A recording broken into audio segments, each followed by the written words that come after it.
Droids are people too. Even though most of the droids depicted on the large and small screen in Star Wars are largely nameless and unfeeling, there are quite a few that are fully fleshed out characters. These are my top 10 named Star Wars droids. Doesn't sound so bad to me.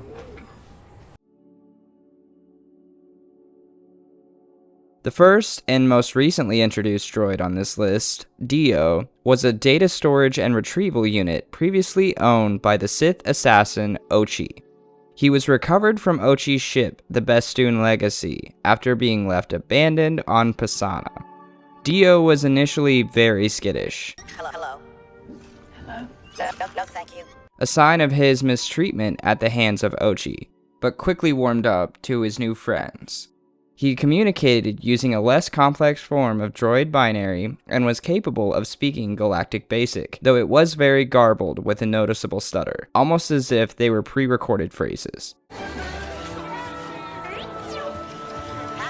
He accompanied the heroes of the sequel trilogy to the end of The Rise of Skywalker.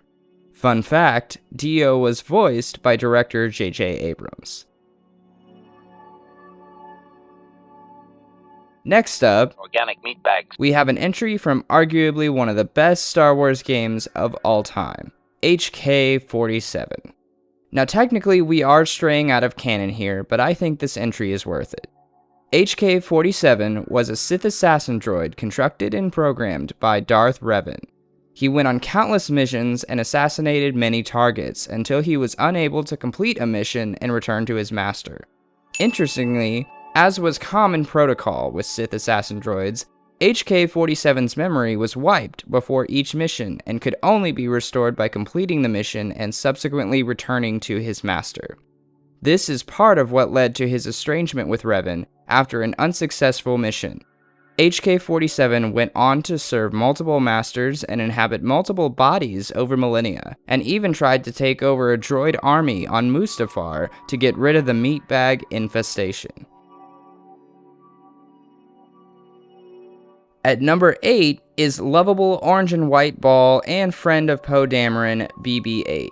This astromech droid used a different design than the older sort of rolling tripod models which allowed for more fluid directional movement, though it did raise even more problems with stairs and didn't come with the fancy jets for flying.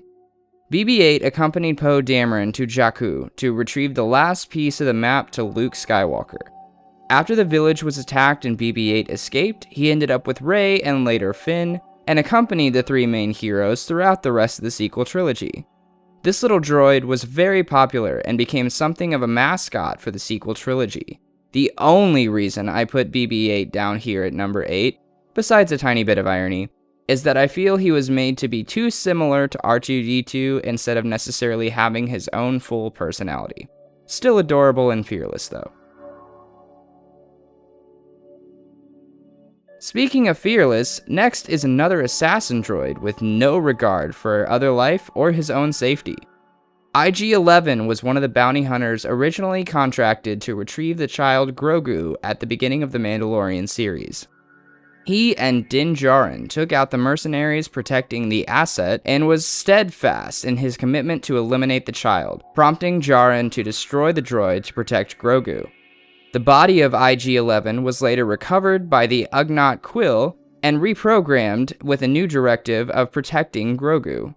During a confrontation with Moff Gideon's forces on Navarro, IG-11 showcased his assassin skills with the ability to see and fire in all directions, even with Grogu strapped on his chassis. He later sacrificed himself using his self-destruct protocol to protect Grogu and his companions. Interestingly, IG-11's body was later partially restored and converted into sort of a makeshift mech called IG-12 and was temporarily piloted by Grogu. Bad baby. No, it's crazy. After the mech was destroyed, IG-11 was finally fully rebuilt using the head of a decommissioned IG unit and was named Marshal of Navarro. Yes. The next entry on our list made his debut in Star Wars Jedi Fallen Order, and has made a cameo in The Mandalorian as well.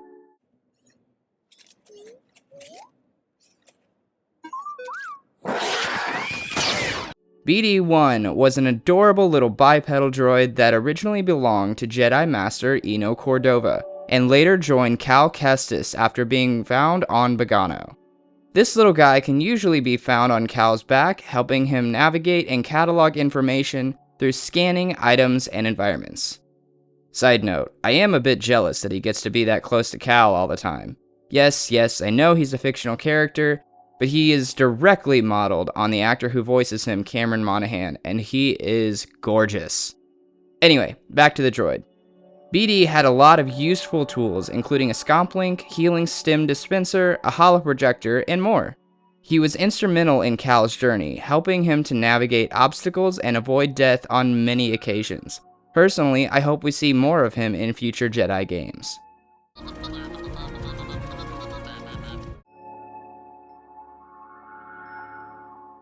Moving into the top 5, you'll probably start to notice a bit of a trend: sassy assholes. C-110P, better known as Chopper, was a member of the Spectre's Rebel Cell and belonged to Captain, later General, Hera Syndulla. He was known to be a bit cantankerous, often picking fights with Ezra Bridger and other droids the group encountered along their travels. This was due to his age and minor state of disrepair from a lack of regular maintenance. Chopper stayed with his group of friends and rebels as they joined the larger Phoenix Cell and larger Rebellion, and continued to serve Hera Syndulla after she became a general in the New Republic Navy. He was also a companion to Jacen Syndulla, the son of Hera and Jedi Knight Kanan Jarrus. During a mission, Chopper befriended an Imperial Protocol droid named AP-5 who shared his cynicism.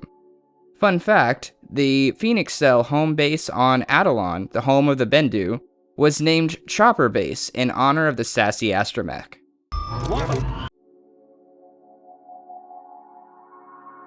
Next, we have the droid who is responsible for the most noteworthy Kessel run of all time, L337.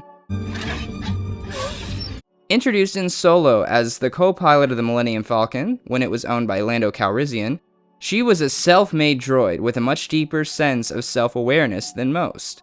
L3 modified and upgraded herself over the years, creating her body from protocol droid parts and increasing the capacity of her memory banks. Those memory banks contain some of the most complete and thorough star charts in the galaxy, and as a result, L3 was a top-tier navigator. As previously mentioned, L3 was extremely self-aware compared to most droids, and would routinely refuse to follow orders. She was also a staunch activist for droid rights. The scene in which she was introduced shows her protesting at a droid cage match. During the mission to Kessel, L3 was catastrophically damaged, which necessitated the integration of her memory banks with the Falcon directly. In this way, she would outlive her physical form and calculate the route for the famous 12-parsec Kessel run.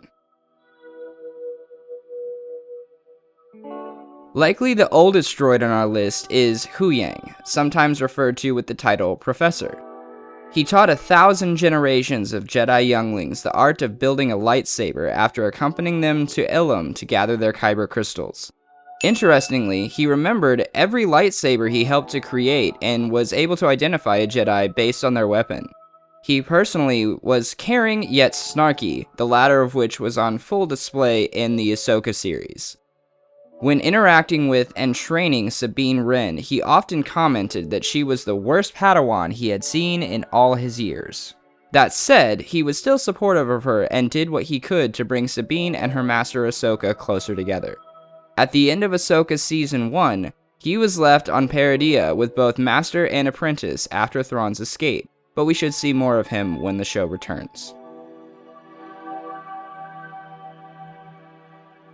This next entry is a bit of a rule breaker, but fortunately I know the guy who makes the rules and he's a pushover. Also, both of these droids are inseparable, so it doesn't make sense to talk about them separately. I want you to know that you have been a real friend, R2. My best one, in fact. C-3PO and R2-D2 are the only droids that have truly been around since the beginning. They were among the first characters introduced in A New Hope in 1977, before that was even Episode 4. Throughout the original trilogy, the Protocol Droid and Astromech duo were companions to our trio of heroes and assisted with their struggle against the Empire. It is not an overstatement to say the Rebellion would have been destroyed without the contributions of both R2 and 3PO. In the prequel trilogy, we got to see the origins of both droids and how they grew to be inseparable. R2 was an astromech on the Queen of Naboo's royal starship and was single-handedly responsible for their escape through the Trade Federation's blockade. 3PO was actually built from spare parts by a young Anakin Skywalker. The two droids met on Tatooine while Qui-Gon Jinn and Anakin Skywalker worked to get the parts needed to replace the hyperdrive on the royal starship. They immediately bonded and began bantering, just as they would years later, with R2 remarking that 3PO was naked because he did not yet have any covers for his parts. Later, throughout the prequel trilogy, 3PO would take on a more diplomatic role, serving the now Senator Amidala, while R2 accompanied Anakin as his personal astromech until the end of the Clone Wars. The pair were again present in the sequel trilogy, where they assisted the Resistance in their struggle against the First and later Final Order. Side note, while 3PO is fluent in over 6 million languages, including SAS, R2 is definitely the only droid in this list besides Chopper that curses regularly. This may be a bit of a controversial take, but that's why this is my list. And not yours. Reprogrammed Imperial Security Droid K2SO is my favorite droid in the entire Star Wars universe for multiple reasons. First and foremost, I love his personality and relate to him quite a bit. When my best friend and I watched Rogue One in theaters, after K2 came on screen, she immediately turned to me and said, "That's you." K2's quirkiness and sass is explained by Cassian Andor as a byproduct of his reprogramming. But I believe he developed his own personality similarly to how L337 developed hers. He always says what he thinks and doesn't beat around the bush. Another huge reason I love K2 is his arc in the movie. Going into Rogue One, we already know that a lot of people are going to die. That said, even as a supposedly cold and emotionless droid, K2 shows a great deal of growth and caring in a fairly short amount of time. He initially clashes a bit with Jyn Erso over a difference in perspective and her being allowed to carry a blaster while he is not. You're letting her keep it. Would you like to know the probability of her using it against you? But his final scene sees him making the ultimate sacrifice to protect Jyn and Cassian as they retrieve the Death Star plans. Your behavior, Jyn Erso, is continually unexpected. K2 may have been introduced to us more recently than the original mischievous duo, but much like them, it is safe to say the rebellion would have been destroyed if not for him. He may have been bound by his programming to serve the rebellion, but he did genuinely grow to care about those closest to him. I'll be there for you. Cassian said I had to. Let me know if you have any differing opinions, or if I missed any iconic droids. Just don't start a fight in my comments. Please like the video if you enjoyed, and join the family if you want to see more nerdy shit. Remember, love recklessly. Start with yourself.